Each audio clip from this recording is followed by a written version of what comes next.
श्री स्वामी समर्थ. गणेश चतुर्थी आणि माझे गुरुचरित्र पारायणाचे 11 गुरुवारांचे उद्यापन हे याच गुरुवारी आलं होतं. त्यामुळे या दोन्हीसाठी आम्ही आलो होतो श्री स्वामी समर्थ महाराजांच्या मठात.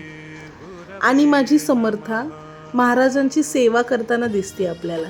ते सगळं झाल्यावर महाराजांची आरती झाली, त्यांना विडा दिला आणि आम्ही प्रसाद देण्यासाठी बाहेर आलो.